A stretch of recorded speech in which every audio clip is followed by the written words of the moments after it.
اولا از نام خودم، از نام کلی هنرمندای فیلارمونی خلقی به نام استاد آدینه هاشم که مجنون جان به واسطه کارمند فیلارمونی خلقی به نام استاد آدینه هاشم هستند. اول مجنون عزیز، کلیم جان عزیز و اهل خانواده صادق جان با این روز خوش، پر روز پرنکو تبریک گفته با آنها پیش از همه صحتی و سلامتی، سربلندی و خانه آباد تمنا دارم و با مجنون عزیز گفتنی هم که همیشه بر زبانم از برایت این دعا باشم، الهی چهره سرخ و بسر تاج بقا باشم، نبینی درد و رنج زندگی را تا دم واپس، با این دنیا و این عالم نگهبانت خدا باشم.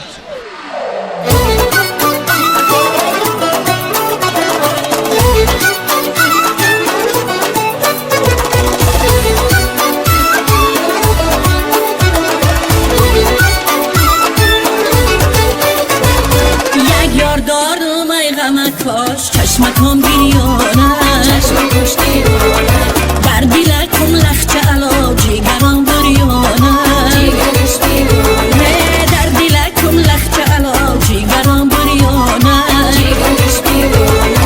مردم ها میگه هم نخل یارکت میآید، مردم ها میگه هم نخل یارکت میآید، یاری شیرین تا میآید جانی شیرین مبراید، جانی شیرین مبراید، جانی شیرین مبراید،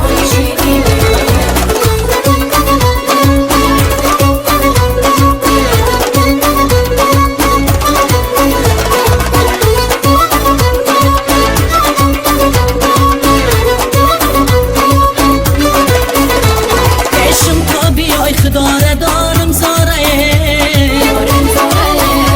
غیر از زاره دیگر چی دارم چاره دیگر چی چاره چی دارم چاره دیگر چی چاره شمع سوزم روزی دراز می سوزم شمع سوزم روزی دراز می سوزم تلخی غمی تو سوختنی شیرین داره شیرین داره تلخی غمی تو سوختنی شیرین داره یک یار دارم ای غم کاش چشمکم بیانه چشم کشتیانه در دلکم لخچه علا جیگرم بریانه جیگرش بیانه در دلکم لخچه علا جیگرم بریانه جیگرش بیانه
شد